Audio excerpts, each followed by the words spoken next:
Itu tidak akan berhasil. Karena kita sedang berkompetisi, tentu saja harus ada hadiah. Tombak ini akan menjadi pialaku. Huang Fu Yunchuan berkata sambil tersenyum, tanpa niat mengembalikan tombak itu sama sekali.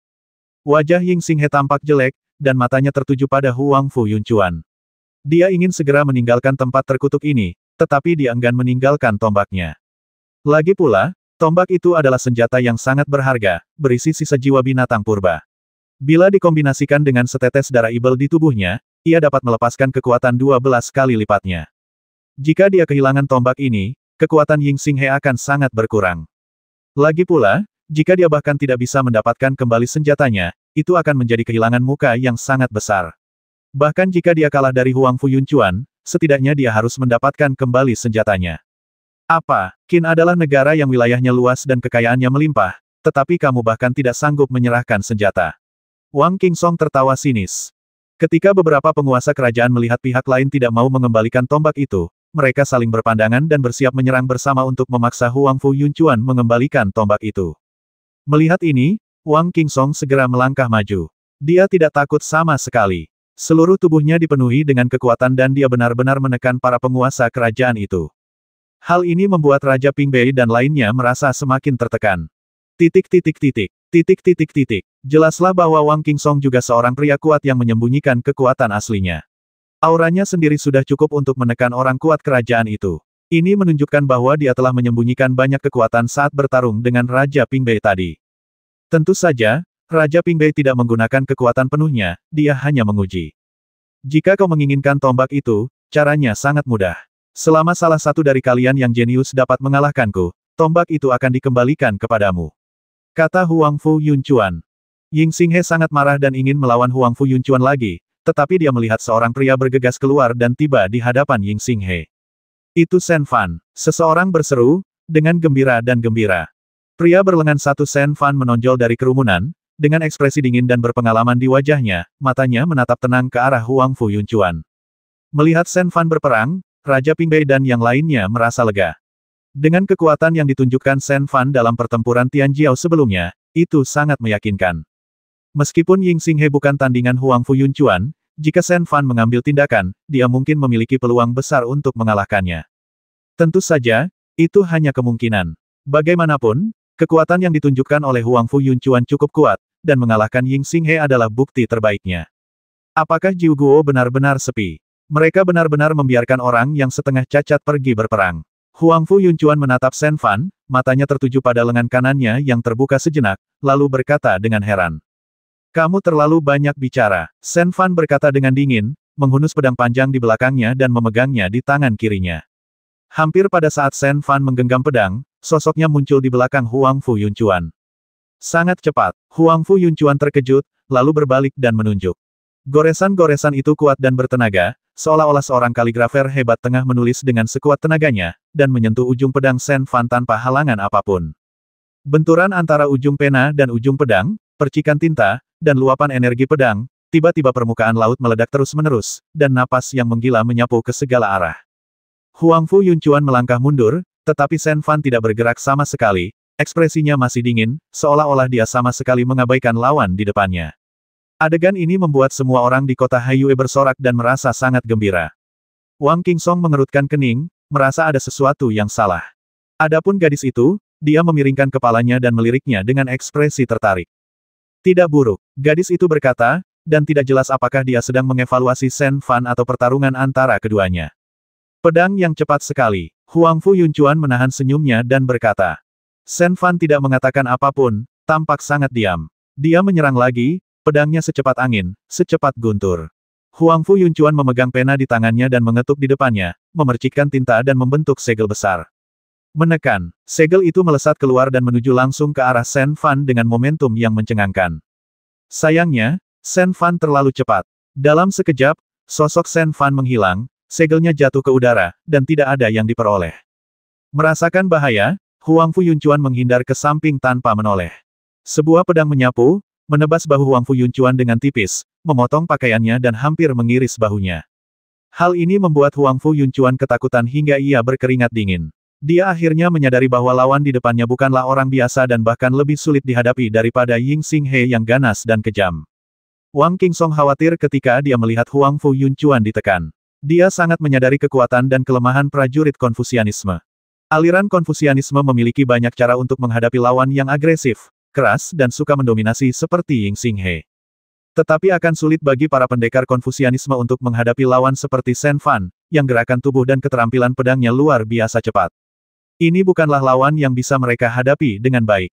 Tetapi meskipun Anda tidak pandai dalam hal itu, Anda tidak dapat memilih lawan di medan perang. Tidak peduli siapa lawan Anda harus melawan dan mengalahkannya. Huang Fu Yunchuan mengeluarkan batu tinta itu lagi, bermaksud untuk mengalahkan lawannya dengan tinta aneh di batu tinta itu.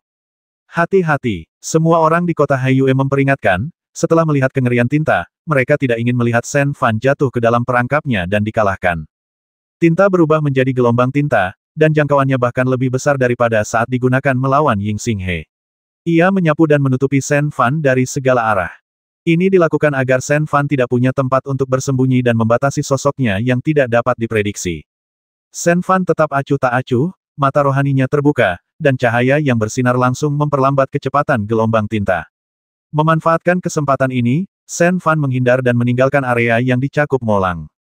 Besar, melihat ini, semua orang di kota Haiyue bersorak.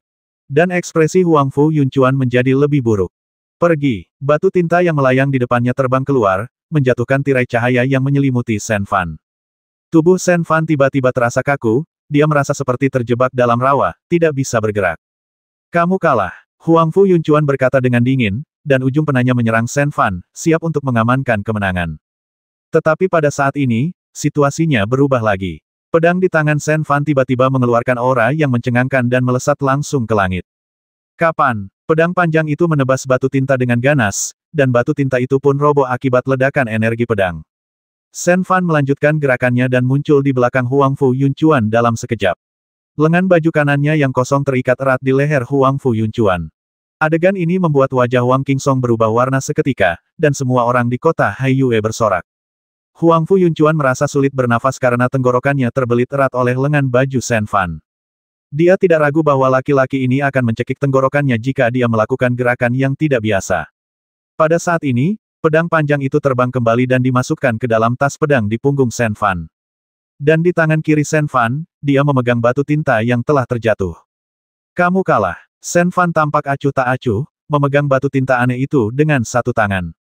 Huang Fu Yunchuan tampak muram. Ia tidak menyangka akan kalah, dan kalah telak. Bukan saja nyawanya berada di tangan lawan, bahkan harta bendanya pun jatuh ke tangan lawan. Situasi ini hampir persis sama dengan apa yang baru saja terjadi pada Ying Xinghe.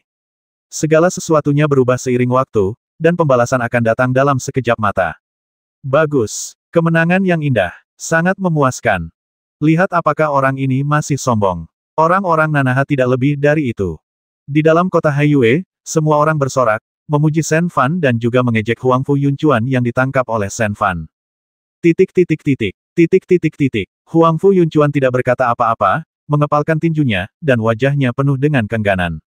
Temanku, tolong biarkan dia pergi. Wang Qingsong berkata, dengan ekspresi yang tidak terlalu baik di wajahnya. Begitu Shen Fan bergerak, Wang Qingsong tahu bahwa akan sulit bagi Huang Fu Yunchuan untuk mengalahkan lawan ini, tetapi dia tidak menyangka akan kalah secepat itu. Namun, jika kita kalah, kita kalah. Tidak ada yang perlu dikatakan. Lawan memang terlalu kuat. Shen Fan melirik Wang Qingsong, mengendurkan lengan bajunya, dan melepaskan Huang Fu Yunchuan. Wajah Huang Fu Yunchuan sedikit pucat, dan ada bekas ikatan di lehernya. Dia baru saja mengalami kekalahan telak pertamanya sejak dia menjadi begitu berkuasa. Kembalikan harta karun itu padaku, kata Huang Fu Yunchuan sambil mengertakkan gigi. Shen Fan mengabaikan Huang Fu Yunchuan dan meletakkan batu tinta itu ke dalam tasnya di depannya. Adegan ini membuat mulut Huang Fu Yunchuan berkedut dan Ying Xinghe tampak aneh. Senjatanya, tombak, diambil oleh Huang Fu Yunchuan dengan cara ini. Setelah menerimanya, Shen Fan kembali ke kota Haiyue tanpa mengucapkan sepatah kata pun, tanpa niat mengembalikannya sama sekali. Huang Fu Yunchuan sekarang berada dalam situasi yang canggung. Meskipun dia juga memperoleh senjata Ying Xinghe, tombak itu sama sekali tidak berguna baginya. Prajurit Konfusian tidak pandai menggunakan senjata sekuat itu. Sebaliknya, batu tinta itu adalah harta karun di Suehai Sengyuan. Huang Fu Yunchuan telah memperolehnya dengan susah payah, namun jatuh ke tangan orang lain. Dia tidak bisa berkompromi dalam hal ini. Kembalikan harta karun itu kepadaku, maka aku akan mengembalikan tombak itu kepadamu. Huangfu Yunchuan berkata dengan enggan, yang dianggap sebagai pengakuan dosa. Ying Xinghe menatap Shen Fan. Dia tentu saja berharap Shen Fan dapat menggunakan batu tinta itu untuk menukarkan tombaknya. Sayangnya Shen Fan tidak bereaksi sama sekali. Dia memperhatikan hidungnya dan jantungnya, seolah-olah dia tidak mendengar apapun.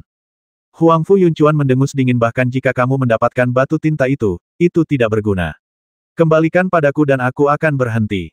Shen Fan akhirnya berbicara, saya tertarik pada kaligrafi akhir-akhir ini, dan batu tinta ini cukup bagus. Mendengar perkataan Shen Fan, orang-orang di sekitar tercengang, dan beberapa dari mereka hampir tertawa terbahak-bahak.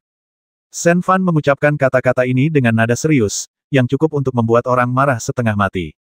Huangfu Yunchuan sangat marah sehingga dia tidak percaya omong kosong tentang ketertarikannya pada kaligrafi.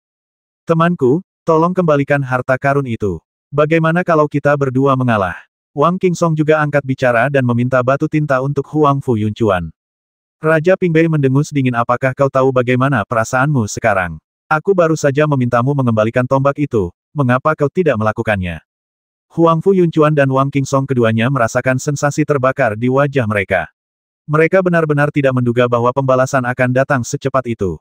Perasaan ditampar di wajah sungguh tidak mengenakan. Shen Fan, aku mohon padamu untuk menukar senjata milik Pangeran Ketujuh. Keluarga kerajaan pasti akan memberimu hadiah yang besar. Seorang guru kerajaan berkata kepada Shen Fan. Shen Fan berkata dengan acuh tak acuh, aku tidak butuh ucapan terima kasih dari keluarga kerajaan Qin. Batu tinta ini adalah pialaku. Terserah aku untuk memutuskan bagaimana cara menghadapinya. Ini sama saja dengan penolakan. Ekspresi beberapa penguasa kerajaan tidak begitu bagus. Shen Fan sebenarnya tidak memberikan muka pada keluarga kerajaan dan menolak dengan tegas. Ying Xinghe mendengus dan tidak mengatakan apapun. Dengan kepribadiannya, dia tidak akan pernah meminta apapun pada Shen Fan. Pada saat itu, gadis itu berdiri dan lonceng kecil di pinggangnya mengeluarkan suara nyaring. Oh, bocah Huangfu, silakan mundur. Biarkan aku yang mengurus para jenius dari 9 kerajaan ini. Mereka hanyalah harta karun. Aku akan merebut 8 atau 10 untukmu. Gadis itu berkata dengan nada sangat santai, seolah-olah dia merasa bahwa merebut harta karun dari para jenius di 9 kerajaan adalah masalah yang sangat sederhana. Meskipun Huangfu Yunchuan adalah seorang pria pemberontak, dia menunjukkan rasa kagum saat menghadapi gadis ini. Dia tidak berani sedikit pun menentangnya dan langsung kembali ke gulungan itu dan berdiri di belakang Wang Qingsong. Wang Qingsong melirik gadis itu dan mengerutkan kening, apakah kamu benar-benar akan mengambil tindakan? Gadis itu mengangguk, tentu saja, bagaimana mungkin aku melewatkan acara yang menyenangkan seperti ini. Akhirnya aku datang ke sini. Wang Qingsong ingin mengatakan sesuatu, tetapi melihat sikap gadis itu tampak sangat teguh, dia tetap diam. Meskipun gadis itu terlihat muda, namun tenaganya tak tertandingi oleh Huangfu Yunchuan. Wang Qingsong sangat yakin padanya dan percaya bahwa mungkin ada beberapa prajurit muda yang dapat menandinginya di seluruh 9 kerajaan. Bahkan mungkin saja orang seperti itu tidak ada. Gadis itu mengetukkan kakinya pelan dan terbang menjauh dari buku itu. Hal pertama yang dilihatnya adalah Shen Fan. Ayo, kamu cukup hebat dan layak menerima seranganku. Kata gadis itu sambil memanggil nama Shen Fan untuk bertarung. Shen Fan tentu saja tidak takut dan maju berperang lagi. Pedangmu sangat cepat, dan gerakan tubuhmu juga sangat cepat, tapi aku lebih cepat darimu. Gadis itu berkata dengan serius. Namun, semua orang di kota Haiyue mengira gadis ini sedang membual. Ilmu pedang dan keterampilan tubuh Shen Fan sudah menakjubkan. Bagaimana dia bisa lebih cepat darinya? Shen Fan tentu saja tidak mempercayainya. Dia menghunus pedangnya dan menggerakkan pedangnya, dan sekejap kemudian dia sudah berada di belakang gadis itu. Wah, tanpa diduga, gadis itu nampaknya sudah bersiap dan berbalik lalu meninjunya dengan waktu dan sudut yang sangat licik. Pukulan ini mengenai pedang Shen Fan, dan tiba-tiba datang kekuatan besar. Tubuh Shen Fan mundur, dan lengan kirinya sedikit gemetar. Ekspresi Shen Fan berubah sedikit. Kekuatan gadis ini memang di luar dugaannya. Bukan hanya reaksinya yang cepat, tetapi kekuatannya juga tampak sangat menakjubkan. Kau lihat, di mataku, kau tidak cukup cepat. Aku lebih cepat darimu. Gadis itu merentangkan tangannya dan berkata, sambil tampak tak berdaya. Shen Fan mengerutkan kening, tidak mengatakan apapun, dan menghunus pedangnya lagi. Tubuhnya bergerak lebih cepat lagi, hampir sampai pada titik di mana ia tidak dapat dilihat dengan mata terbuka. Tetapi gadis itu masih mampu bereaksi dengan tenang. Dia tidak menggunakan gerakan yang kuat. Dia menekan Shen Fan hanya dengan tinjunya dan telapak tangannya. Shen Fan sangat terkejut. Dia sangat cepat, tetapi gadis itu masih mampu bereaksi. Kau tidak percaya? Kalau begitu, biar kutunjukkan kecepatanku, kata gadis itu sambil menyerang. Tiba-tiba, ekspresi Shen Fan berubah drastis. Bukan hanya dia, tetapi semua orang di kota Haiyue, apakah itu para jenius seperti Jian Qingshan, Fang Lin, atau para master seperti Raja Pingbei, semuanya mengubah ekspresi mereka. Sosok gadis itu bergerak begitu cepat, sungguh tak terbayangkan. Gerakan tubuh dan ilmu pedang Shen Fan memang sudah sangat cepat, tetapi saat ini gadis itu seakan-akan sedang menggoda Shen Fan. Dia selangkah lebih cepat darinya setiap waktu dan selangkah lebih maju darinya dalam setiap gerakan.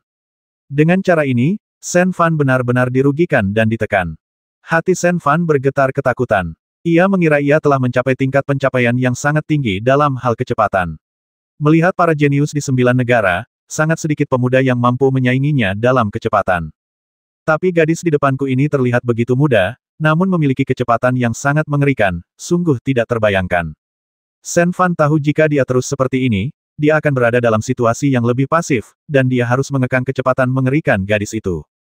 Pada saat itu, Shen Fan berdiri diam, menanggapi semua perubahan dengan sikap yang sama, dan mengayunkan pedang di tangannya ke arah gadis itu.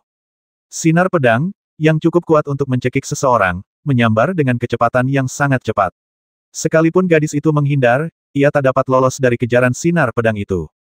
Bisakah kau menangkapku? Gadis itu tertawa, sosoknya sulit dipahami. Meskipun cahaya pedang mengejarnya dari dekat, cahaya itu sepenuhnya tertipu dan tidak dapat menyentuhnya sama sekali. Titik. Shen Fan membuka mata spiritual di dahinya dan ingin menggunakan kekuatan mata spiritualnya untuk membatasi kecepatan gadis itu. Ini juga merupakan pendekatan yang paling tepat. Banyak prajurit akan menggunakan kekuatan mata spiritual mereka untuk menekan kecepatan lawan saat menghadapi lawan yang cepat. Namun ketika mata rohaninya terbuka, Shen Fan terkejut karena kekuatan mata rohaninya tidak dapat memberikan pengaruh apapun pada gadis itu. Tidak, mata spiritualnya tampaknya lebih kuat dari Shen Fan. Seseorang berseru dan melihat petunjuknya. Faktanya, beberapa orang telah menyadarinya. Lagi pula, banyak orang yang hadir memiliki penglihatan yang sangat bagus dan mustahil bagi mereka untuk tidak melihatnya. Apakah itu dekat dengan level mata ketiga? Fang Lin memperhatikan tubuh gadis itu yang bergoyang dan menyipitkan matanya sedikit. Energi pedang akhirnya menghilang dan gagal mengejar gadis itu. Oh, aku lelah. Gadis itu mendesah pelan, dan sembari melambaikan tangannya, kolom-kolom air naik di atas laut. Kolom air itu membubung ke angkasa dan berangsur-angsur mengembun menjadi seukuran jari. Jari yang seluruhnya terbuat dari air laut. Bening sekali namun sangat pekat, seperti jari seukuran orang biasa, tetapi mengembunkan sejumlah besar air laut. Memanggil, jari-jari itu menerobos angin dan tiba di depan Shen Fan dalam sekejap. Shen Fan tidak menghindar, karena tidak ada cara untuk menghindar, jadi dia hanya bisa melawan dengan seluruh kekuatannya. Dengan teriakan dingin dia mengayunkan pedangnya, dan cahaya mengalir pada pedang itu. Shen Fan telah mengaktifkan kekuatan yang terkandung dalam pedang itu. Pedang panjang itu menebas dengan ganas jari-jari penyerang, dan tiba-tiba terdengar suara keras, membuat telinga banyak orang dengan kultivasi rendah di kota Haiyue berdengung. Air laut menyembur keluar, dan Shen Fan mundur dengan wajah pucat. Meskipun dia memblokir jarinya, dia juga terkena dampaknya. Meskipun dia tidak terluka parah, dia tetap saja terluka. Ini belum berakhir. Jangan ceroboh. Suara gadis itu terdengar dengan nada main-main. Wajah Shen Fan berubah. Ia melihat bahwa titik-titik air di langit tidak jatuh, tetapi melayang di udara. Kolom-kolom air yang tak terhitung jumlahnya, tersusun rapat satu sama lain, terbentuk menjadi satu, dan tidak ada satu tetes pun yang jatuh, seolah-olah ada kekuatan yang mengendalikannya. Saat berikutnya, tetesan air datang ke arah Shen Fan seperti tetesan air hujan, dan setiap tetes tampaknya mengandung kekuatan yang sangat kuat. Shen Fan menamparkan tas 9 istana dan sebuah batu pirus terbang keluar. Begitu batu zamrud hijau ini muncul, ia tampak memiliki daya tarik. Semua tetesan air yang awalnya menuju Shen Fan kini menuju batu hijau. Dan batu hijau itu juga sangat aneh. Tetesan air terus meresap ke dalamnya, tetapi tidak berubah sama sekali, seolah-olah air itu sendiri terbuat dari air. Adegan ini mengejutkan banyak orang. Tampaknya pria berlengan satu Shen Fan juga memiliki banyak harta karun yang kuat. Batu ini menarik, kelihatannya seperti sesuatu dari laut dalam. Gadis itu telah datang di belakang Shen Fan tanpa dia sadari, dan dia menjulurkan kepalanya untuk melihat batu hijau itu dengan rasa ingin tahu. Shen Fan berbalik dan mengayunkan pedangnya. Pedang panjang itu terlepas dari tangannya, membawa cahaya yang menyilaukan serta momentum yang mampu memotong segalanya, seakan-akan dia hendak menggantungkan hasil pertempuran pada pedang ini. Akan tetapi, Pedang itu ditendang balik oleh gadis itu dengan ringan. Adegan ini membuat Shen Fan tercengang. Apa yang sedang terjadi? Aku yakin tak seorang pun di alam yang sama mampu menahan kekuatan pedangku, jadi bagaimana mungkin gadis kecil ini menendangnya balik hanya dengan tendangan biasa? Apakah kakinya lebih keras dari senjata ajaib apapun? Namun setelah diamati lebih dekat, ternyata gadis itu tidak menendang dengan santai. Ada kekuatan yang sangat dahsyat mengalir di kaki kanannya, dan kata-kata misterius yang unik dalam Konfusianisme pun muncul. Pengetahuan unik tentang Konfusianisme, melangkah ke langit. Di kota Haiyue, hanya sedikit orang seperti Raja Pingbei yang tahu bahwa gadis itu sedang melakukan salah satu keterampilan unik sekolah Konfusianisme, menginjak kaki surgawi. Tendangan mengejutkan yang datang dari seberang laut dan ingin meratakan seluruh kota Haiyue ke tanah juga merupakan seni bela diri Konfusianisme, tendangan melangkah ke surga. Akan tetapi, kekuatan jurus langkah langit yang diperagakan gadis itu tentu saja tidak sebanding dengan kekuatan yang dimiliki oleh lelaki kuat misterius yang berada jauh di 7 lautan.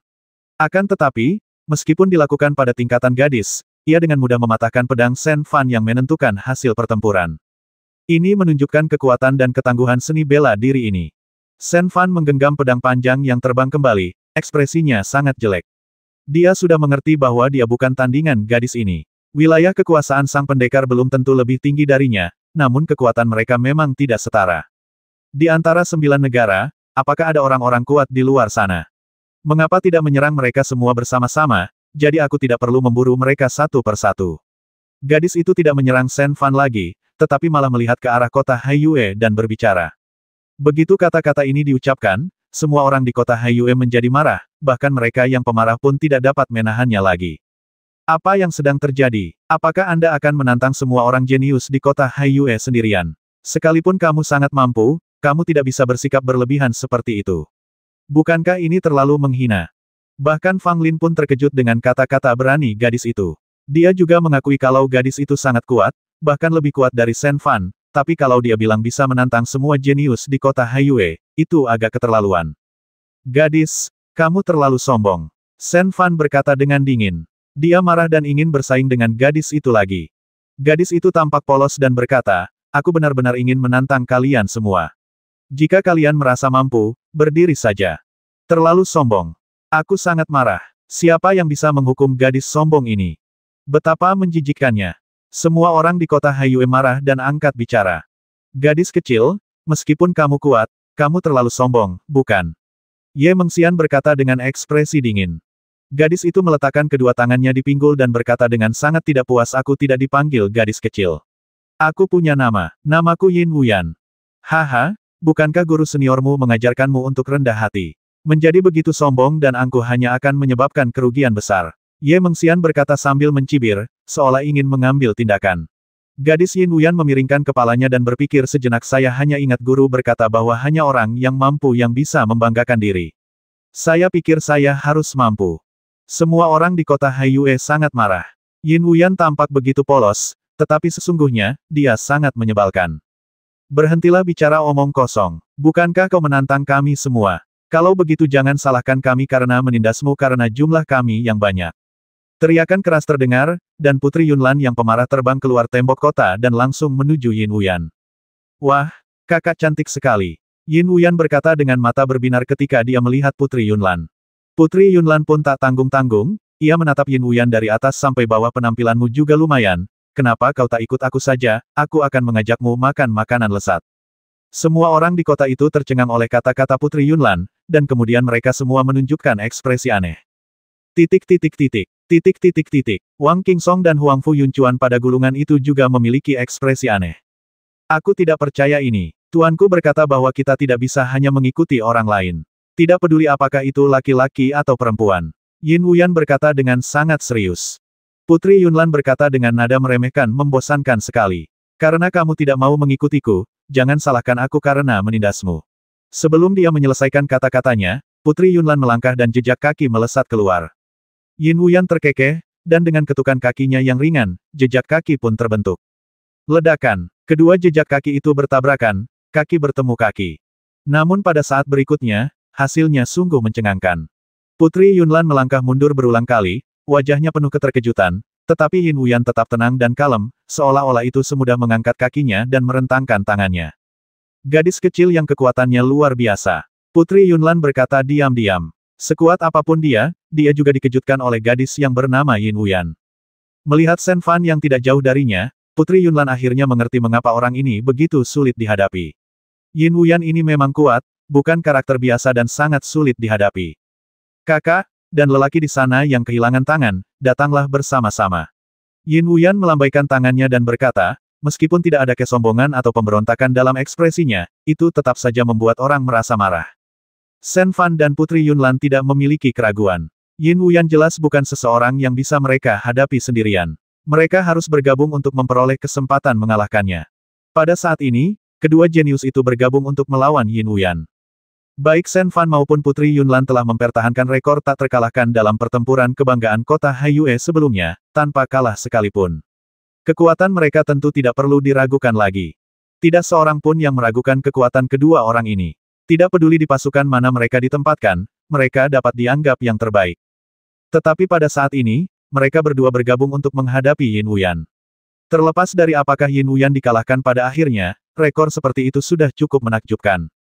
Lagi pula, tidak semua orang bisa melawan dua orang jenius sendirian. Yin Wuyan menggunakan seluruh tinjunya, telapak tangannya dan kakinya, yang semuanya merupakan seni bela diri Konfusianisme terbaik. Dia bertarung melawan Shen Fan dan Putri Yunlan dan sama sekali tidak dirugikan. Orang-orang di kota Haiyue tercengang. Apakah Yin Wuyan benar-benar sekuat itu? Bahkan Shen Fan dan Putri Yunlan tidak bisa mengalahkannya bersama. Dua orang berkelahi dengan satu orang bukanlah hal yang baik sejak awal, dan jika mereka tidak menang, itu akan sangat memalukan. Raja Pingbei, Ye Mengxian dan orang kuat lainnya semuanya tampak muram. Mereka tidak menyangka bahwa bahkan jika Shen Fan dan Putri Yunlan bergabung, mereka masih akan merasa sulit untuk mengalahkan Yin Wuyan. Situasi ini sungguh sulit untuk dihadapi. Menyenangkan memang, tapi masih belum cukup. Ayo kita makan lagi. Tapi jangan terlalu lemah. Setidaknya harus sekuat kalian berdua. Yin Wuyan berkata kepada orang-orang kota Haiyue sambil menghadapi serangan keduanya. Shen Fan dan Putri Yunlan keduanya sangat marah. Bagaimana pasangan ini bisa begitu santai? Apakah gadis kecil ini benar-benar sesat? Huangfu Yuncuan berdiri di atas gulungan itu dan menatap Yin Wuyan bertarung dengan dua orang sendirian tanpa rasa terkejut.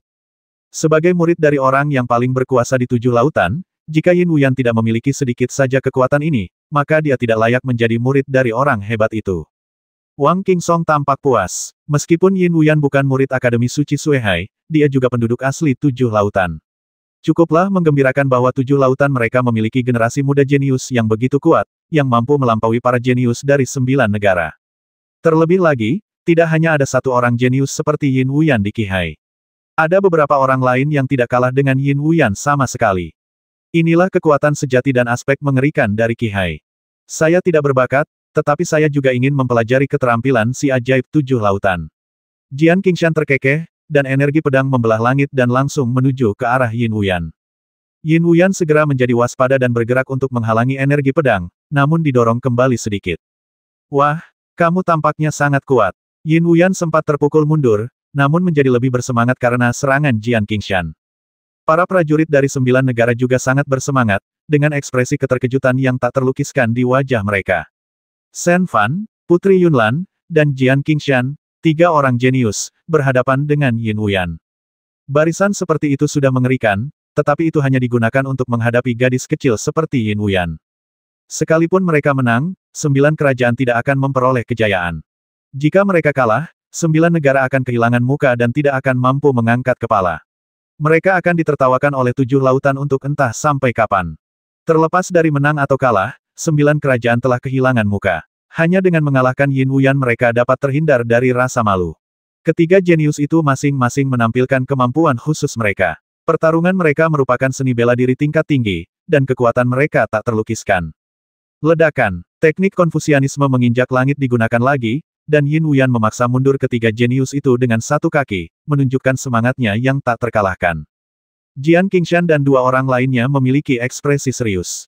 Mereka telah mengerahkan seluruh kekuatan mereka, tetapi masih belum mampu menekan Yin Wuyan. Dalam situasi saat ini, kecuali mereka menggunakan trik dan harta mereka yang paling kuat yang tidak akan mereka gunakan kecuali dalam situasi hidup dan mati, akan sulit bagi mereka untuk mengalahkan Yin Wuyan dengan cara lain. Meskipun sulit diterima, Jian Qingshan dan 2 orang lainnya mengerti bahwa kekuatan Yin Wuyan sudah keterlaluan. Setelah pertempuran yang panjang dan sengit, mereka masih gagal menang. Yin Wuyan sangat kuat, tetapi ketiga jenius itu juga kuat. Mungkin tidak ada satupun di antara mereka yang dapat menjadi lawan Yin Wuyan dalam pertarungan 1 lawan 1, tetapi ketika mereka bertiga bergabung, mereka masih dapat bersaing dengan Yin Wuyan. Tetapi itu hanya konfrontasi, dan ketiganya masih sedikit dirugikan. Sekalipun mereka dapat memperoleh sedikit keuntungan, mereka tidak dapat mempertahankannya. Pada saat ini, seseorang dibutuhkan untuk menghancurkan keseimbangan, dan orang ini harus cukup kuat, setidaknya tidak lebih lemah dari Jian Qingshan dan dua orang lainnya, jika tidak, dia hanya akan menimbulkan masalah. Datang lagi, aku belum cukup bersenang-senang. Yin Wuyan bertarung sengit dengan ketiga jenius itu, tetapi dia masih belum puas dan ingin menantang lebih banyak jenius dari kota Haiyue. Banyak prajurit di kota Haiyue tidak mau menyerah, dan banyak dari mereka ingin mengambil tindakan, tetapi mereka juga tahu keterbatasan mereka sendiri. Bahkan jika ketiga jenius termasuk Jian Qingshan beraksi bersama, mereka tidak sebanding dengan Yin Wuyan. Jika mereka maju dengan kekuatan terbatas mereka, mereka hanya akan menjadi beban bagi Jian Qingshan dan dua orang lainnya, dan tidak akan membantu sama sekali. Ying Xinghe memang kuat, namun dia tidak mengambil tindakan, dan senjatanya, tombak, masih ada di tangan Huang Fu Yunchuan. Tanpa tombak, Ying Xinghe tidak cukup kuat untuk menjadi ancaman bagi Yin Wuyan. Pada saat ini, beberapa orang tidak dapat menahan diri untuk tidak menghela nafas dalam-dalam. Jika Ling Wushuang tidak terluka parah oleh Fang Lin, situasinya mungkin telah berubah saat ini. Di mana Fang Lin? Apakah dia belum membuka mata ketiganya? Mengapa dia belum bergerak? Ya, bagaimana mungkin aku bisa melupakannya? Dengan kekuatan mata dewanya, ditambah 3 jenius hebat, dia pasti bisa mengalahkan Yin Wuyan. Beberapa orang berteriak, berharap Fang Lin dapat mengambil tindakan. Fang Lin, yang berdiri di belakang Ye Mengxian tanpa melakukan gerakan apapun, juga menghela nafas. Apakah Anda akan mengambil tindakan?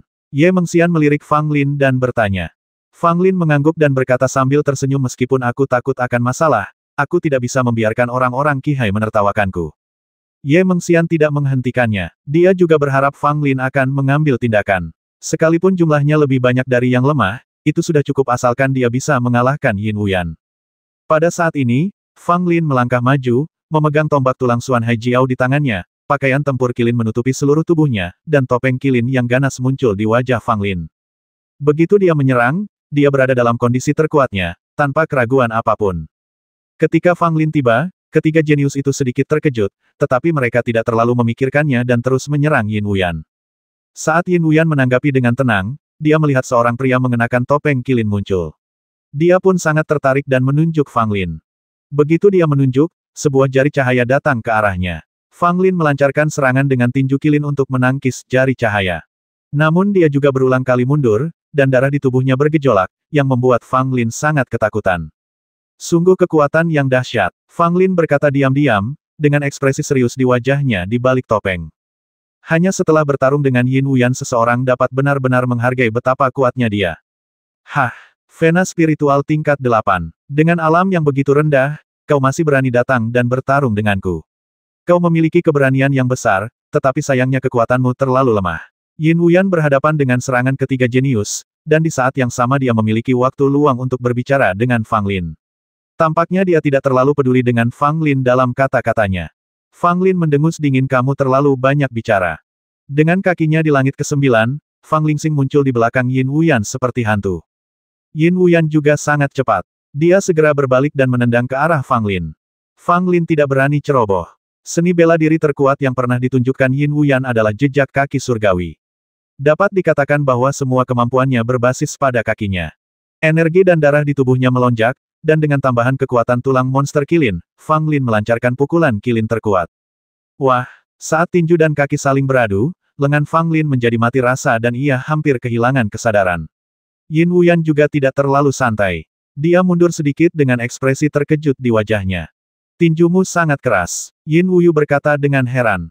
Fang Lin tidak mengatakan apa-apa, lengan kirinya masih sedikit gemetar, dan dia sangat terkejut. Bahkan saat tinju kilin dilancarkan pada kondisi terkuatnya, sulit untuk melukai Yin Wuyan. Sebaliknya, dia sendiri hampir terluka. Jika saja dia tidak meminum pil darah dan daging serta mengolah tubuhnya dengan sisik naga, tendangan ini mungkin sudah cukup untuk mematahkan tangan Fang Lin dan membuatnya muntah darah. Yin Wuyan bertarung melawan 4 orang sendirian, tanpa senjata apapun di tangannya. Ia mengandalkan kekuatannya sendiri sepenuhnya untuk melawan keempat jenius itu. Dengan bantuan Fang Lin, tekanan pada ketiga jenius itu sangat berkurang, dan situasi mulai berbalik sedikit demi sedikit.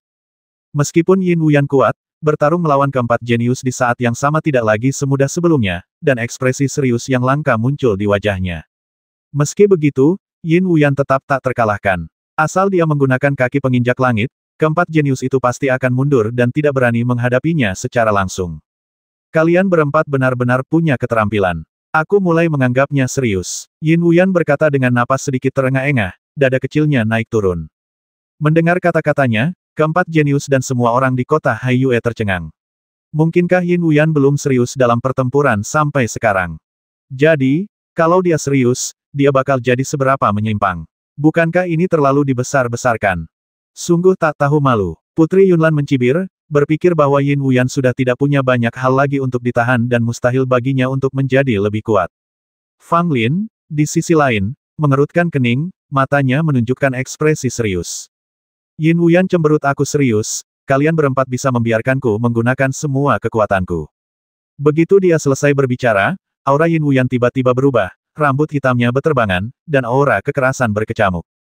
4 orang jenius besar adalah yang pertama terkena. Mereka semua mundur karena terkejut, dengan ekspresi tidak percaya di wajah mereka. Sebuah karakter kuno muncul di dahi Yin Wuyan. Tidak seorang pun mengenalinya kecuali Fang Lin. Tetapi bahkan Fang Lin hanya mengetahuinya. Keunikan tulisan ini bahkan lebih tua dari kehidupan Fang Lin sebelumnya. Saat kata-kata itu muncul, kekuatan Yin Wuyan meningkat drastis, dan seluruh auranya benar-benar berbeda dari sebelumnya. Namun sulit untuk memperkirakan seberapa kuatnya. Kita hanya dapat mengetahuinya setelah bertarung. Pertama-tama, saya dapat memberitahu Anda bahwa saya tidak dapat mempertahankan kondisi ini lama-lama. Kata Yin Wuyan. Kata-katanya membuat banyak orang merasa lega. Tampaknya Yin Wuyan tidak terlalu abnormal dan masih memiliki kelemahan. Yah, kalau dihitung-hitung, mungkin bisa bertahan sekitar setengah hari. Yin Wuyan berkata lagi. Semua orang tercengang, lalu mengumpat dalam hati, ini tidak bisa dipertahankan lama-lama. Setengah hari penuh. Apakah Anda akan membiarkan orang hidup? Anda dapat membasmi banyak orang dalam waktu setengah hari. Yin Wuyan menyerang lagi, dan sasarannya masih 4 jenius. Dan kali ini, keempat jenius itu benar-benar dirugikan. Meski sulit diterima, itulah faktanya. Yin Wuyan, yang kekuatannya telah meningkat, menekan Fang Lin, Jian Qingshan dan 3 lainnya. Di kota Haiyue, Raja Pingbei dan anak buahnya memiliki ekspresi yang sangat buruk. Mereka belum pernah melihat pemuda yang begitu menakutkan. Jika gadis ini tumbuh dewasa, itu akan menjadi sesuatu yang tak terbayangkan. Ye Mengxian berkata dengan suara yang dalam. Bahkan sekarang, orang-orang merasa tidak berdaya. Penguasa kota Haiyue juga berkata. Meng Haiwen menghela nafas, mungkin hanya pangeran tertua yang bisa bersaing dengan penyihir luar negeri ini. Aku tidak tahu berapa banyak anak muda seperti ini di 7 lautan.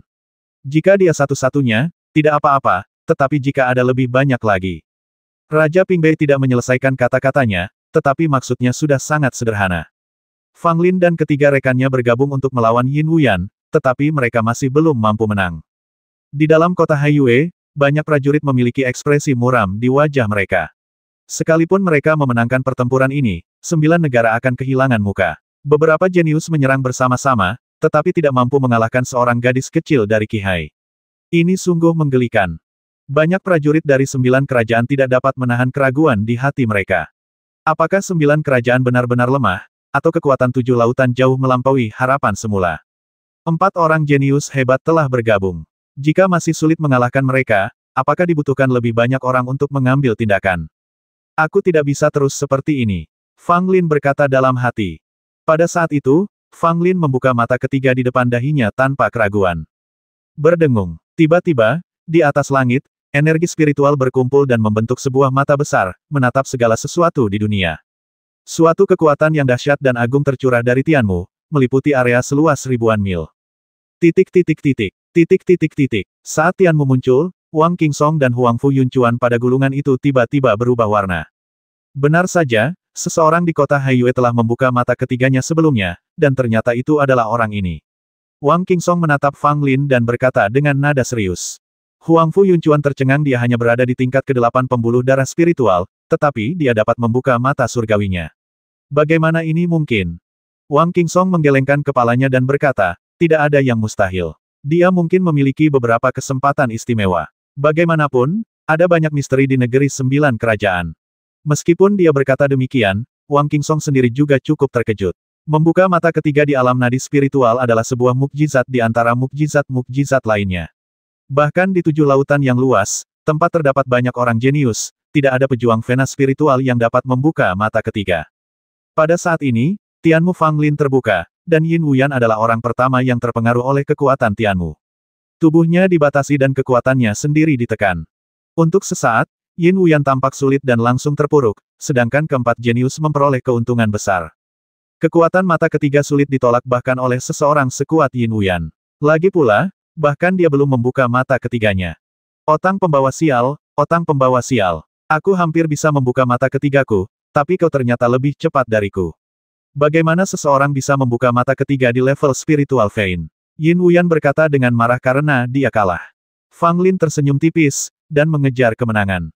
Kekuatan mata surgawi diperlihatkan sepenuhnya, membuatnya semakin sulit bagi Yin Wuyan untuk menahan kekuatan gabungan keempat jenius. Menghadapi situasi ini, Yin Wuyan tidak berdaya dan menggunakan kaki pijakan surgawinya untuk sementara memaksa mundur keempat jenius itu, lalu menamparkan tas 9 istana. Selembar kertas emas terbang keluar, dan di atas kertas emas itu, kata mencolok Hao tertulis dengan goresan yang kuat dan bertenaga. Ketika mereka melihat halaman kertas emas ini, terutama kata Hao yang sangat luar biasa di kertas emas itu, ekspresi Wang Qingsong dan Huang Fu Yunchuan berubah drastis, dan ekspresi hormat muncul di wajah mereka. Orang-orang di 9 negara tidak mengenal kata Hao, tetapi sebagai orang dari 7 lautan, kata itu pasti dikenal oleh semua orang. Ini adalah nama yang hanya dimiliki oleh orang yang paling berkuasa di Qihai. Kata Hao ditulis oleh orang itu sendiri. Ia memiliki kekuatan besar yang tidak dapat ditebak. Ketika kata Hao keluar, 7 lautan terkejut. Pada saat ini, selembar kertas emas muncul, dan kata Hao di atasnya menunjukkan kekuatan, melepaskan kekuatan tak terlihat. Tiba-tiba, ekspresi Fang Lin berubah drastis, karena dia merasa mata ketiganya telah sangat terpengaruh dan kekuatannya telah sangat melemah. Kekuatan kertas emas ini benar-benar dapat memengaruhi mata ketiga saya. Fang Lin diam-diam terkejut. Karena Tianmu-nya terpengaruh, Yin Wuyan segera pulih ke kekuatan aslinya dan menekan keempat jenius itu lagi. Adegan ini langsung membuat banyak prajurit di kota Haiyue yang tadinya bersemangat menjadi tertekan. Bahkan jika Fang Lin menggunakan mata surgawinya, dia tidak akan mampu mengalahkan Yin Wuyan. Benda ini terlalu kuat. Raja Pingbei dan yang lainnya semuanya melihat halaman kertas emas yang mengambang di atas. Adanya halaman kertas emas inilah yang membuat Tianmu milik Fang Lin tidak dapat berfungsi. Terlebih lagi, dengan penglihatan mereka, mereka dapat melihat dengan jelas bahwa kekuatan halaman kertas emas ini mungkin lebih dari itu. Keempat jenius itu terlibat dalam pertarungan sengit, dan meski tidak menunjukkan tanda-tanda kekalahan, Yin Wuyan tetap memegang inisiatif dengan teguh. Tidak ada cara lain, sepertinya aku tidak bisa menahannya lebih lama lagi. Fang Lin berkata pada dirinya sendiri. Jian Qingshan dan Shen Fan menghunus pedang mereka bersama-sama, dan Putri Yunlan menyerang dengan telapak tangan untuk menghalangi langkah kaki surgawi Yin Wuyan. Ketiga jenius itu mundur semuanya sambil mengerang teredam. Yin Wuyan tampak tenang dan terus bergumam. Hal ini membuat orang bertanya-tanya siapa yang memberi nama tersebut kepada gadis ini. Dia banyak bicara, jadi mengapa dia dipanggil Wuyan? Fang Lin menyimpan tombak tulang Xuan Haijiao, dan ekspresi serius muncul di wajahnya yang tersembunyi di balik topeng kilin. Energi internal melonjak dan berkumpul di antara tangan Fang Lin, dan cahaya aneh muncul di telapak tangan kanan Fang Lin. Telapak tangan kanan Fang Lin berada tepat di tempat kuil tertinggi tersembunyi. Apa yang akan ditampilkan Fang Lin adalah seni bela diri kuil suci tertinggi. Selama berbulan-bulan mengasingkan diri di paviliun Tiankui, Fang Lin tidak hanya meningkatkan tingkatannya, tetapi juga menguasai semua seni bela diri tertinggi di kuil tertinggi. Segel kuno yang telah lapuk terbentuk di antara kedua tangan Fang Lin. Guk-guk laut ini tidak besar, bahkan sangat kasar dan biasa saja. Ia sepenuhnya terbentuk oleh energi internal Fang Lin. Tetapi begitu segel ini muncul, ia melepaskan gelombang yang sangat mengerikan, membuat Fang Lin hampir mustahil mengendalikannya. Segel ini disebut segel tertinggi. Hanya keturunan kuil agung yang dapat berhasil mempraktikkan seni bela diri ini. Sebab, untuk memadatkan segel ini diperlukan aura yang maha kuasa, dan hanya keturunan kuil maha kuasalah yang memiliki aura yang disebut sebagai aura yang maha kuasa. Ketika segel tertinggi muncul, langit dan bumi berubah warna. Sungguh seni bela diri yang menakjubkan. Banyak orang kuat berseru dengan takjub. Bahkan Raja Pingbei, Tuo Balai dan lainnya kelopak matanya berkedut. Mereka merasakan aura yang tak terbayangkan dari segel kuno yang dipadatkan oleh Fang Lin. Jian Qingshan dan dua orang lainnya menatap Fang Lin dengan keheranan yang sama. Mereka tidak menyangka bahwa Fang Lin benar-benar menguasai seni bela diri yang begitu kuat. Hah, itu segel tertinggi. Bagaimana mungkin? Wang Qingsong merasa ngeri saat melihat pemandangan ini. Wajah Huang Fu Yunchuan sudah pucat, dan dia menatap segel kuno yang dipadatkan Fang Lin dengan tak percaya. Di negeri tujuh lautan juga ada keturunan kuil tertinggi, dan mereka telah menunjukkan kehebatannya. Oleh karena itu, Wang Qingsong dan Huang Fu Yunchuan mengenali seni bela diri yang ditunjukkan Fang Lin. Itu adalah segel tertinggi, yang telah dilakukan oleh keturunan kuil tertinggi di tujuh lautan. Aura yang sama, kekuatan menakjubkan yang sama, Wang Qingsong dan Huang Fu Yunchuan percaya bahwa mereka tidak melakukan kesalahan. Yin Wuyan menatap Fang Lin dengan linglung, dan baru tersadar ketika segel tertinggi menyerang. Tanpa ragu sedikit pun, kaki surgawi melesat maju. Dengan suara keras, Fang Lin terlempar mundur, darah mengucur dari mulutnya, dia tampak sedikit malu. Meskipun Fang Lin memuntahkan darah dan terlempar mundur, kali ini Yin Wuyan tidak semudah itu. Yin Wuyan, yang wajahnya agak pucat, menatap Fang Lin dengan sepasang mata terbuka lebar, ekspresinya menunjukkan sedikit keterkejutan dan kebingungan. Bagaimana kamu tahu tentang segel tertinggi? Yin Wuyan bertanya. Fang Lin mengerutkan kening. Gadis ini benar-benar tahu kalau dia menggunakan segel tertinggi. Mungkinkah dia juga pewaris kuil agung? Tapi mereka benar-benar berbeda. Fang Lin sangat akrab dengan aura pewaris kuil tertinggi. Mustahil baginya untuk tidak mengenalinya. Yin Wuyan ini tidak mungkin menjadi pewaris kuil tertinggi. Tetapi jika dia bukan pewaris kuil agung, mengapa dia mengakui segel agung? Hanya ada satu kemungkinan, ada juga keturunan kuil tertinggi di Qihai, dan itu mungkin bukan rahasia. Melihat Fang Lin tidak menjawab, Yin Wuyan cemberut, tampak sedikit tidak puas bahkan jika kamu tidak mengatakannya, aku tahu bahwa kamu sama dengan orang-orang itu. Fang Lin tidak mengatakan apa-apa. Orang-orang yang dibicarakan Yin Wuyan mungkin adalah pewaris kuil tertinggi seperti dirinya. Fang Lin tidak terkejut bahwa ada keturunan kuil tertinggi di tujuh lautan. Fang Lin sebelumnya telah berspekulasi bahwa 12 keturunan kuil mungkin tidak semuanya berkumpul di 9 negara. Beberapa mungkin juga berada di tujuh lautan. Bagaimanapun, Fang Lin telah lama menjadi pemilik kuil tertinggi, dan sejauh ini, dia hanya bertemu dengan dua pewaris kuil tertinggi. Ada 9 ahli waris yang sampai sekarang tidak diketahui keberadaannya, bahkan tidak ada seorang pun yang tahu apakah mereka masih hidup atau sudah meninggal. Akan tetapi, kini tampaknya memang ada pewaris kuil tertinggi di tujuh lautan, tetapi tidak diketahui berapa jumlahnya. Yin Wuyan melambaikan tangannya, dan potongan kertas emas yang melayang di atasnya terbang kembali dan dimasukkan ke dalam tasnya. Tidak ada lagi pertengkaran. Aku sudah cukup bersenang-senang dan aku lelah. Yin Wuyan melambaikan tangannya dan berkata. Setelah dia berkata demikian, Jian Qingshan dan yang lainnya tidak dapat lagi mengambil tindakan. Dan begitu saja, pertarungan antara para jenius teratas berakhir seperti ini. Meski pemenangnya belum benar-benar ditentukan, dari sudut pandang manapun, 9 negara kalah, dan kalah telak. 4 orang jenius menyerang bersama-sama tetapi tidak mampu mengalahkan satu pun lawan. Rekaman seperti itu akan sulit dipercaya bagi siapapun yang mendengarnya. Tetapi inilah faktanya, betapapun sulitnya untuk menerimanya, Anda harus menerimanya. Kalian berempat sangat mengagumkan, terutama kamu. Kenapa kalian memakai topeng? Coba aku lihat seperti apa penampilan kalian. Yin Wuyan berkata, tatapan matanya tertuju pada Fang Lin, tampaknya sangat tertarik pada Fang Lin. Pakaian tempur kilin dilepas, dan wajah asli Fang Lin pun terungkap. Kulitnya sangat pucat, dengan darah di sudut mulutnya. Tidak mungkin. Jurus kaki melangkah surgawi Yin Wuyan terlalu kuat. Bahkan jika dia menggunakan segel tertinggi, dia hampir tidak bisa mendapatkan keuntungan apapun. Sebaliknya, dia malah terkejut sampai muntah darah. Namun hal ini tidak mengherankan. Alam Fang Lin saat ini tidak cukup. Jika dia memasuki alam tulang roh dan kemudian menggunakan segel tertinggi, kekuatannya pasti akan sangat berbeda dari sekarang. Tetapi Fang Lin juga akan sangat skeptis, apakah Yin Wuyan benar-benar telah mencoba yang terbaik dalam pertarungan tadi. Meskipun Yin Wuyan tampaknya tidak menyisakan apapun dan telah menghabiskan semua hartanya, seperti halnya Fang Lin dan Jian Qingshan, masing-masing dari mereka memiliki beberapa kartu truf yang belum mereka ungkapkan dan beberapa cara nyata yang masih tersisa. Yin Wuyan bahkan lebih kuat lagi. Mungkin dia tidak berusaha semaksimal mungkin dan masih memiliki beberapa keraguan. Jika ini benar, maka kita harus memperkirakan ulang kekuatan Yin Wuyan. Mungkin jauh lebih mengerikan dari apa yang kita lihat. Kamu tampaknya tidak jauh lebih tua dariku. Yin Wuyan bertanya dengan rasa ingin tahu. Fang Lin menyeringai mungkin. Yin Wuyan tiba-tiba muncul di depan Fang Lin, begitu cepat sehingga Fang Lin dan 3 orang di sampingnya tidak dapat bereaksi. Namun, Yin Wuyan tidak melakukan apapun. Dia bergegas mendekat, melirik Fang Lin, lalu melangkah mundur. Aku akan mengingat seperti apa rupamu. Aku akan datang menemuimu lagi saat waktunya tiba. Kau tidak boleh bersikap lemah seperti itu, kata Yin Wuyan. Fang Lin tersenyum pahit. Dia sudah sangat kuat sekarang, tetapi di mata Yin Wuyan, dia masih sangat lemah. Ini benar-benar menyebalkan. Dan kalian bertiga cukup kuat. Aku menunggu kalian menjadi lebih kuat lagi. Yin Wuyan berkata kepada Jian Qingshan dan 2 orang lainnya. Ekspresi wajah Jian Qingshan dan 2 orang lainnya mirip dengan Fang Lin, bahkan lebih enggan. Karena mereka semua jenius di bidangnya masing-masing, mereka yakin tidak banyak orang di 9 negara yang dapat dibandingkan dengan mereka. Tetapi pertarungan hari ini dengan Yin Wuyan membuat mereka sepenuhnya memahami sebuah kebenaran selalu ada orang yang lebih baik dari Anda. Jangan pedulikan gangguan yang kami berikan kepada kalian semua orang dari 9 negara.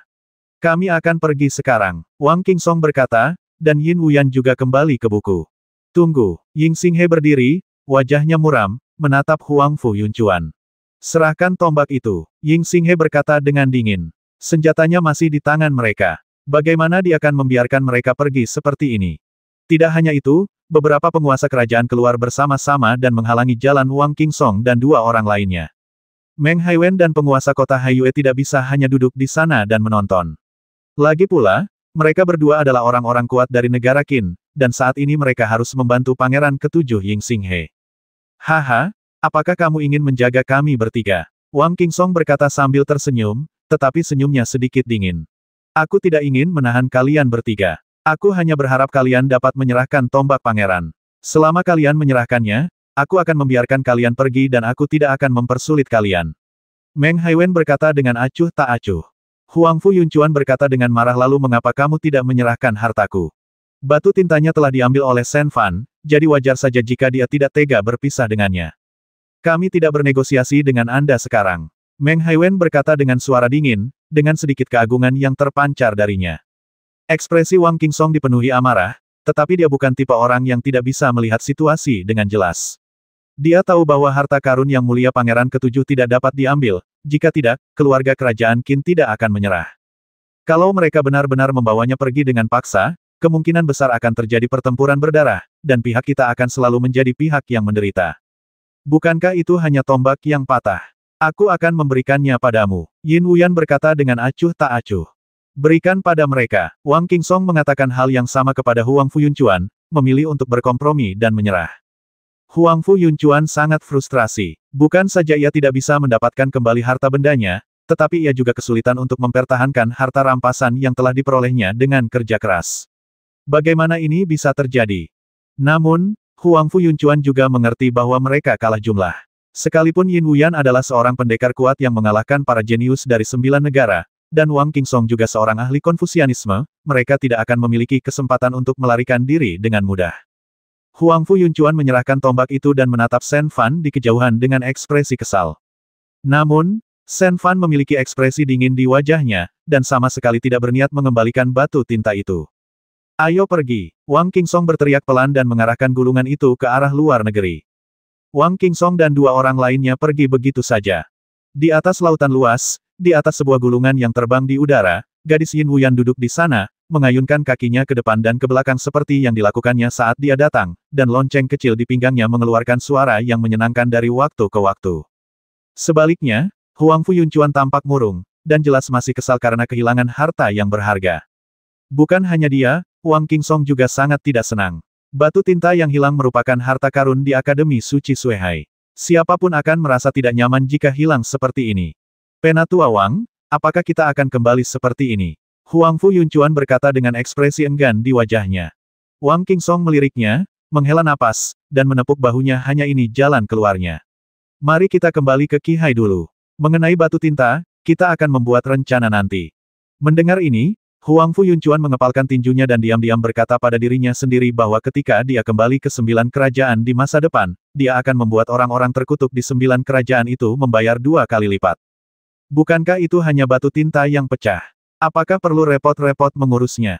Akademi Suci Suehai punya banyak harta, bagaimana menurutmu, Pak Tua Wang? Kata Yin Wuyan, tampak acuh tak acuh. Wang Qingsong dan Huang Fu Yunchuan keduanya memiliki mulut yang bergerak-gerak. Apakah itu batu tinta yang pecah? Itu adalah harta yang sangat berharga yang bahkan Akademi Suci Suehai tidak memiliki banyak. Bagaimana bisa itu tidak ada gunanya seperti yang Anda katakan?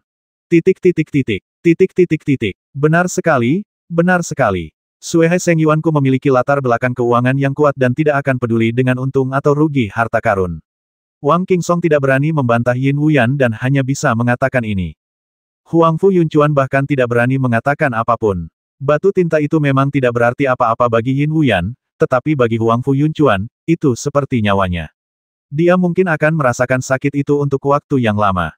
Perjalanan ini tidak sepenuhnya sia-sia. Setidaknya aku telah memperoleh sedikit pemahaman tentang apa yang disebut para jenius dari 9 negara, kata Wang Qingsong. Ini benar, tujuan perjalanan mereka pada dasarnya telah tercapai. Tentu saja, kehilangan harta yang berharga tidak diharapkan. Akan tetapi, jika dibandingkan dengan informasi yang diperoleh melalui pertukaran harta, hal itu bukanlah suatu kerugian. Setidaknya menurut pendapat Wang Qingsong, itu harus dianggap sebagai keuntungan. Tidak ada orang jenius di 9 kerajaan. Kebanyakan dari mereka biasa-biasa saja. Adapun pangeran ketujuh, jika dia ditempatkan di 7 lautanku, apalagi 3 agama, aku dapat menemukan banyak orang yang lebih baik darinya di Akademi Suci Suehaiku. Huang Fu Yunchuan berkata dengan suara dingin, tampak agak meremehkan para jenius dari 9 kerajaan. Pangeran ketujuh Qin tidak lemah, tetapi dia tidak sekuat itu. Yang lainnya cukup kuat dan tidak boleh diremehkan. Wang Qingsong mengatakan ini tanpa meremehkan para jenius di 9 negara. Huang Fu Yunchuan teringat kekalahannya di tangan Shen Fan, raut wajahnya berubah jelek lagi jika orang itu tidak secepat itu, aku tidak akan dikalahkan olehnya. Jika aku bertemu dengannya lagi di masa depan, aku pasti akan mengalahkannya. Cek, Yin Wuyan mengerutkan bibirnya, sepertinya meremehkan kata-kata Huang Fu Yunchuan. Wang Qingsong juga mendesah dalam hati. Huang Fu Yunchuan adalah bakat yang cukup bagus di Suehai Seng Yuan, tetapi masih sulit baginya untuk mencapai hal-hal besar. Sekalipun ia memiliki kekuatan, kecil kemungkinan ia akan berkembang pesat di masa mendatang. Orang-orang itu semuanya sangat menarik, terutama orang yang membuka mata surgawinya. Dia adalah pewaris kuil suci tertinggi. Kata Yin Wuyan, orang yang disebut telah membuka mata surgawinya tentu saja mengacu pada Fang Lin. Ketika menyebut Fang Lin, ekspresi Wang Qingsong berubah. Anak ini luar biasa. Dia bisa membuka mata spiritualnya di alam nadi spiritual, dan dia juga pewaris kuil suci tertinggi. Dia ditakdirkan menjadi ancaman besar bagi 7 lautanku di masa depan. Sayang sekali tidak ada cara untuk menyingkirkannya hari ini. Aku harus menemukan cara untuk menghadapinya di masa depan.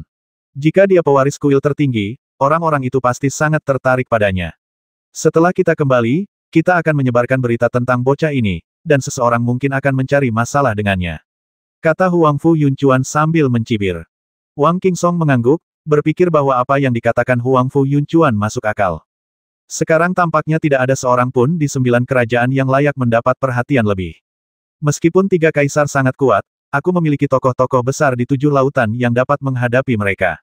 Dalam perang antara 2 tempat dalam waktu dekat, 7 lautanku seharusnya dapat menang.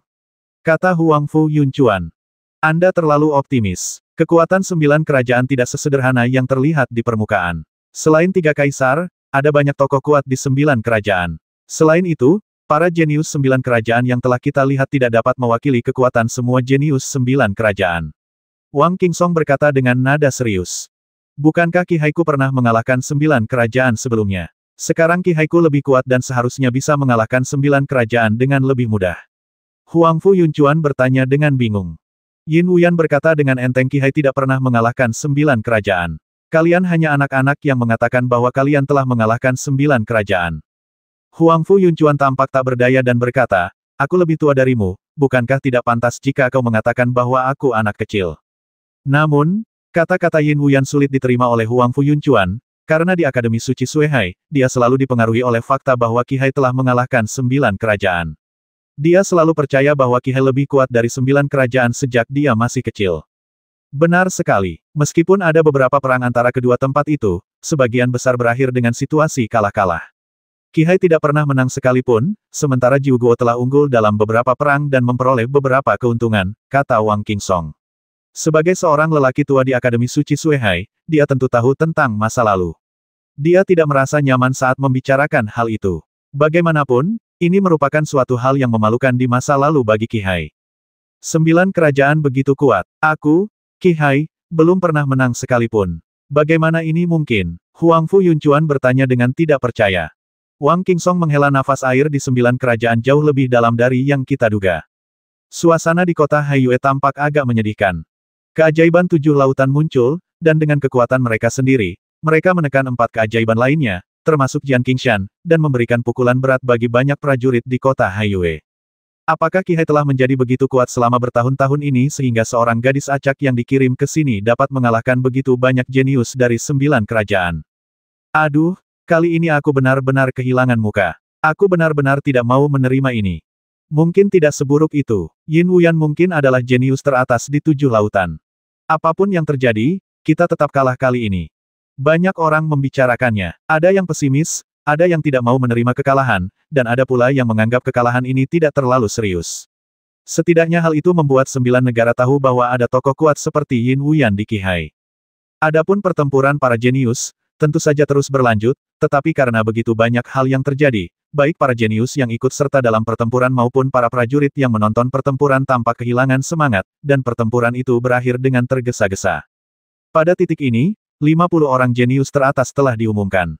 Ada total 10 kota besar di negara Qin yang berperang dalam perang Tianjiao pada saat yang sama.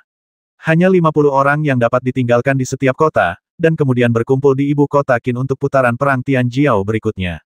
Pertarungan para jenius di kota Haiyue telah berakhir, dan 50 kandidat teratas telah diputuskan. Tidak jauh berbeda dari apa yang diharapkan semua orang. Satu-satunya hal yang mengejutkan adalah kekalahan Ling Wushuang. Banyak orang awalnya menduga bahwa Ling Wushuang pasti bisa masuk 50 besar dan pergi ke Qindu untuk berpartisipasi dalam putaran berikutnya pertempuran Tianjiao. Namun tak seorang pun menyangka bahwa Ling Wushuang benar-benar kalah dari Fang Lin, dan kekalahannya sungguh menyedihkan. Faktanya, kekalahan dari Fang Lin tidak memberi pengaruh banyak pada peringkat Ling Wushuang di antara 500 jenius. Sekalipun kalah, ia masih dapat bertahan di posisi 50 besar. Tetapi Fang Lin kejam dan mematahkan kaki Ling Wushuang dan melukainya dengan parah. Dengan cara ini, bahkan jika Ling Wushuang memiliki banyak keterampilan, dia tidak dapat lagi terus berpartisipasi dalam pertempuran Tianjiao dan hanya dapat mundur dengan menyesal. Justru karena itulah keluarga Ling menjadi sangat marah. Kepala keluarga Ling langsung menemui lelaki tua Tian Kui untuk meminta penjelasan. Para jenius lainnya, seperti Jian Qingshan, Shen Fan, Putri Yunlan, Ying Xinghe dan lainnya, semuanya berada di peringkat 50 besar yang sangat stabil.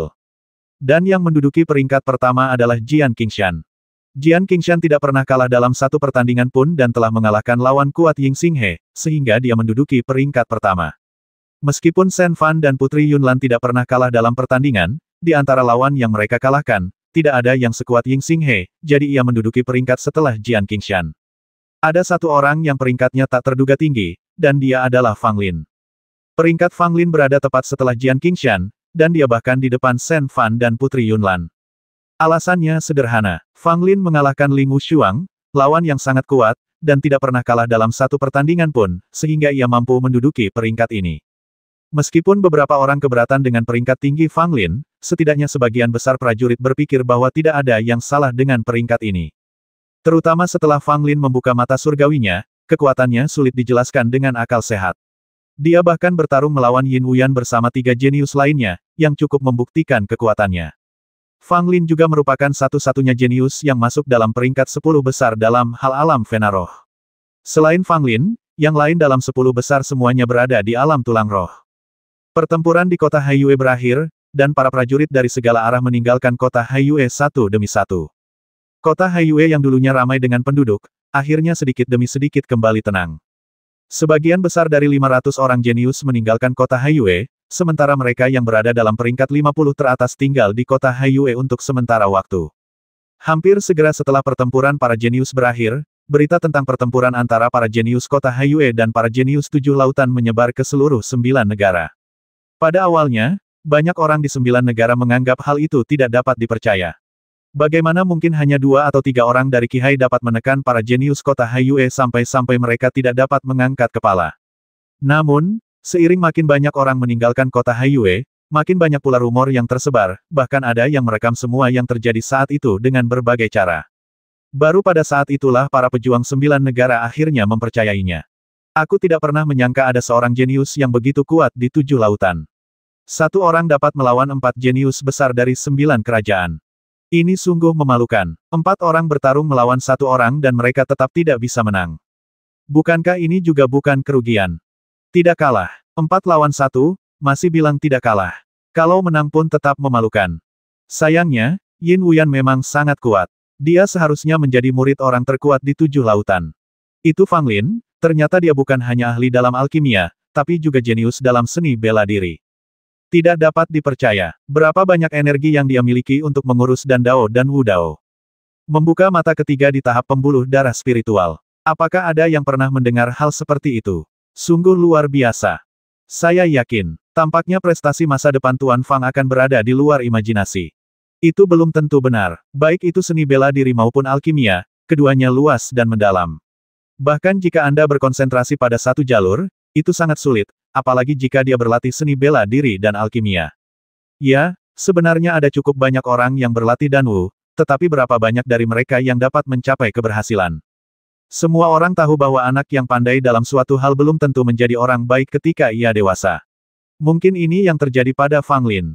Haha, membuka mata surgawi di tingkat vena spiritual tidak cukup untuk membuktikan bahwa dia memiliki bakat luar biasa. 9 negara tersebut berada dalam kekacauan dan tidak pernah ada masa damai. Di kota Haiyue, Fang Lin duduk bersila di ruang rahasia, pikirannya bebas dari gangguan, berlatih dalam keheningan. Setelah pertarungan dengan para jenius kota Haiyue dan pertarungan dengan para jenius teratas dari 7 lautan, Fang Lin memiliki pemahaman baru tentang kekuatannya sendiri. Tanpa menggunakan jurus-jurus terkuatnya dan kartu truf kartu asnya, kekuatan Fang Lin memang cukup untuk bersaing dengan para jenius setingkat Jian Qingshan. Dia tidak kebal terhadap kekalahan dan bahkan mungkin memiliki peluang menang. Terlebih lagi, saya sekarang telah membuka mata ketiga saya, yang merupakan keuntungan besar. Tetapi apakah orang-orang seperti Jian Qingshan merupakan orang-orang jenius teratas di 9 kerajaan? Sama sekali tidak, meskipun Fang Lin belum pernah berhadapan dengan banyak orang jenius dari 9 kerajaan, dia tidak sepenuhnya tidak mengenal mereka. Di antara 3 kerajaan, ada beberapa pria muda dan kuat dengan kekuatan yang tak terduga. Siapapun di antara mereka tidak terkalahkan. Fang Lin ditugaskan ke kota Haiyue kali ini karena keberuntungan. Kalau dia ditugaskan ke kota lain, mungkin dia akan bertemu dengan karakter-karakter menakutkan itu. Meskipun babak berikutnya dalam pertarungan para jenius masih lama lagi, tidak diragukan lagi bahwa Fang Lin tidak akan beruntung lagi. Dengan kata lain, tidak akan ada seorang pun yang beruntung lagi, dan semua orang jenius akan berkumpul di Kindu untuk tabrakan dan konfrontasi paling langsung. Sebelum itu, Fang Lin masih perlu meningkatkan dirinya. Sekalipun dia telah membuka mata surgawinya, dia tidak boleh sombong dan berpuas diri.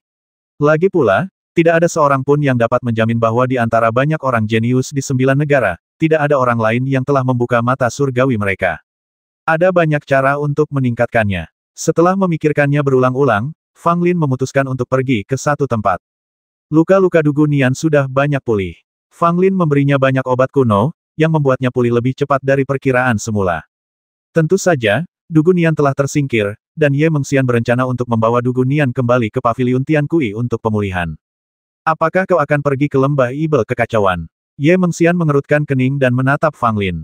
Fang Lin mengangguk, saya ingin berjalan-jalan dan mengasah diri.